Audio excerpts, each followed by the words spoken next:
Hello and welcome, ladies and gentlemen, to another episode of Theorycraft. Today we're going to be looking at Inferno, and it hasn't been that long, but in the interval between this video and the last one, we did have DreamHack Masters Las Vegas going on, and there was quite a bit of Inferno being played, which is great news. I haven't had all the time in the world to sit and look at all the games, so there's going to be more stuff coming up probably on the Inferno in the future. But for right now, I'm pretty excited to show you some of the tricks we've got for this episode. Remember, please go and email contact@roomonfire.tv. There'll be a link somewhere. Philip will put it up. That will show you how. And show us if you can make any of this Theorycraft stuff work. We'd love to do it. If you send the video in, I will do some sort of voiceover and explain why it was cool that it worked, or why it failed horribly, or maybe it worked in some way that I didn't even realize, or whatever. So please send us your videos. Go play some matchmaking with friends and test it out, and send us the video, and we'll put it in some of the future videos.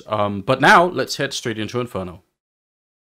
Alright, so the first trick that we're going to be looking at is, again, from behind new box in the B-bomb side on Inferno. And the reason I bring it up again is because we just saw DreamHack Las Vegas, and how often the CT players end up here with no way to get out. And people just sort of wait, and they hope to get the better fight.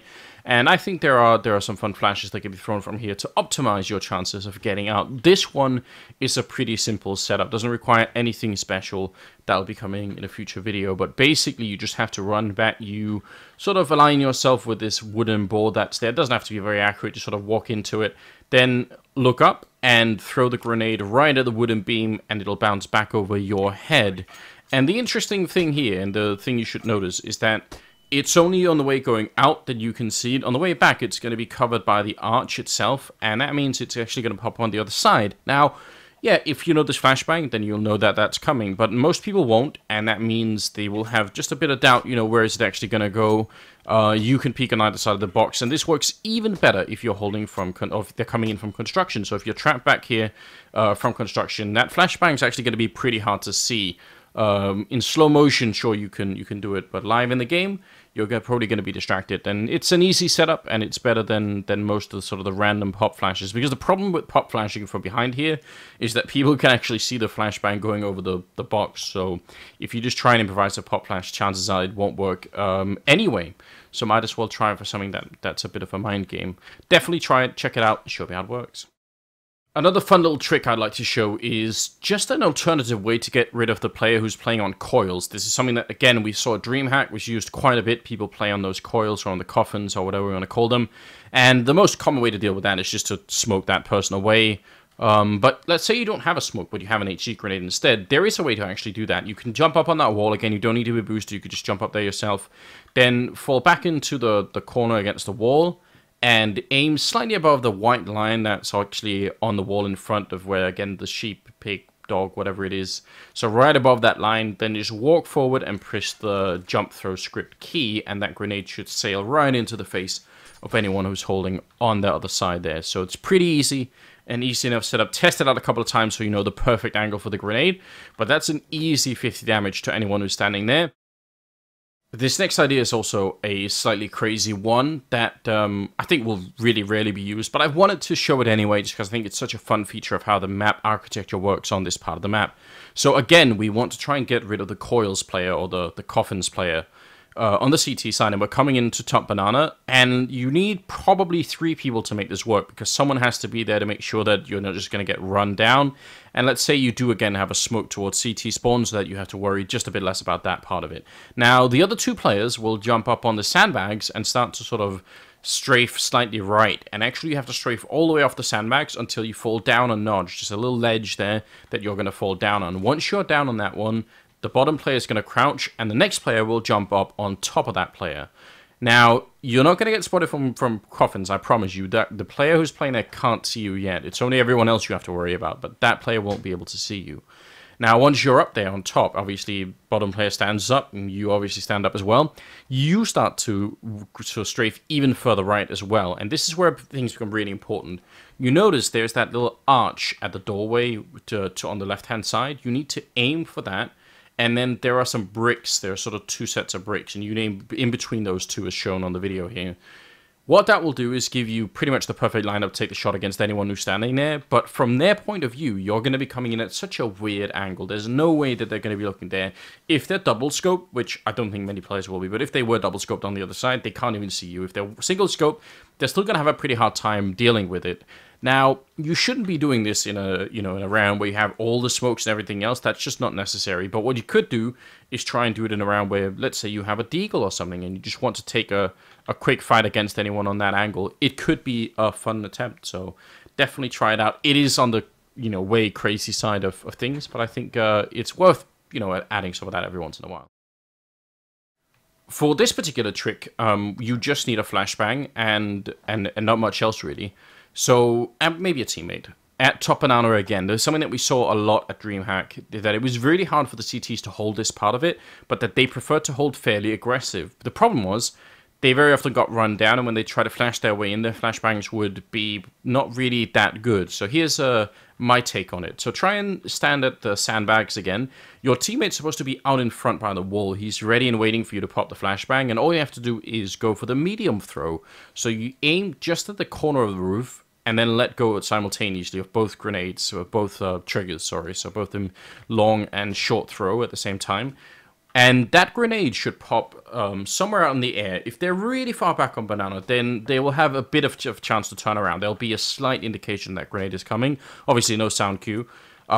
If you're by the wall, though, you're still going to get flashed. That's the whole point of it, is that it actually goes far enough out that people still get flashed behind the wall. So no matter where they are in Banana, this flashbang will definitely catch them. If they're far enough back, then maybe they could turn around. But regardless, it's better than, I think, most of the improvised flashbangs that we've seen so far. So try and test that out. Just need a friend in matchmaking, set it up, and see how many kills you can get with it. And send them our way. Alright, this next trick is one that is also borrowed from the previous version of Inferno, and it involves molotoving out the bomb once it's down. So the first thing to make note of is you want people to plant in roughly this position. So whatever you're playing the T side, just make sure you do that, otherwise this won't work nearly as well. You crucially should have these two, the Molotov and the HE grenade. Now you jump up on the first set of sandbags and onto the next one.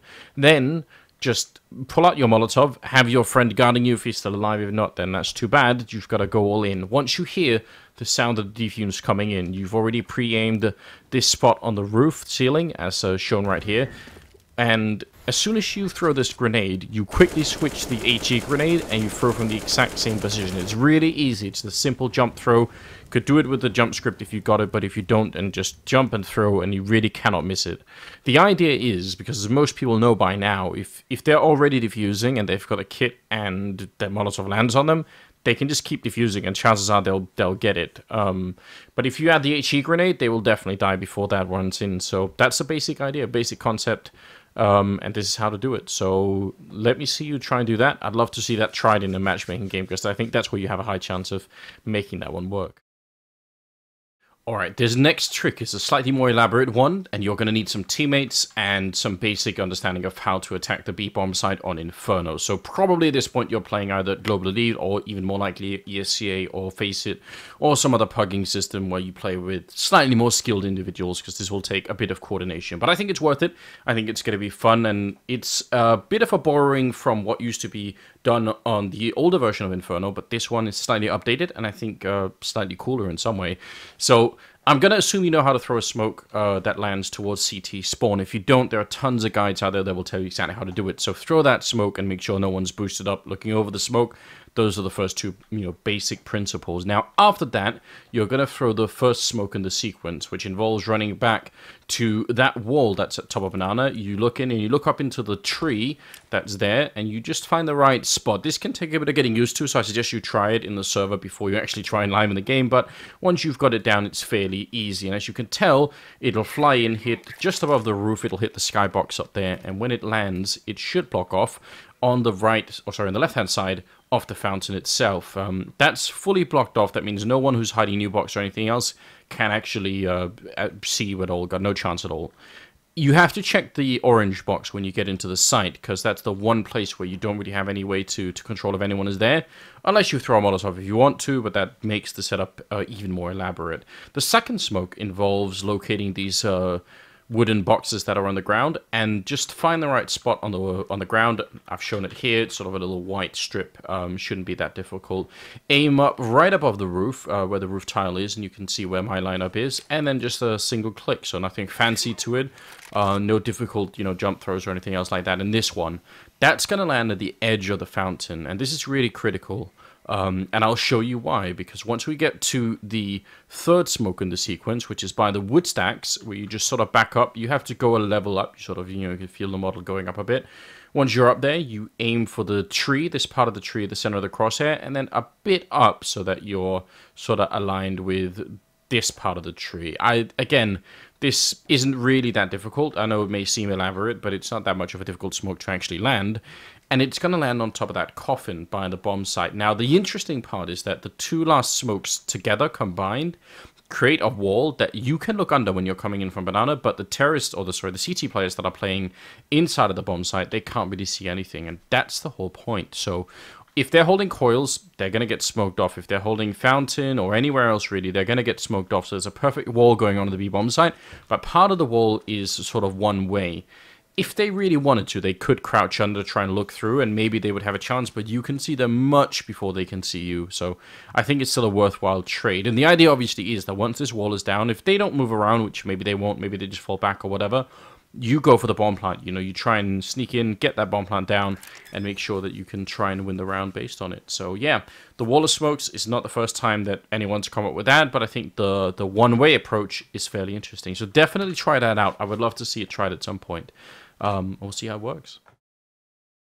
That was it for this episode of Theorycraft. I hope you guys enjoyed it. I very much look forward to your contributions. I hope you're going to email us. Again, that's contact@roomонfire.tv somewhere.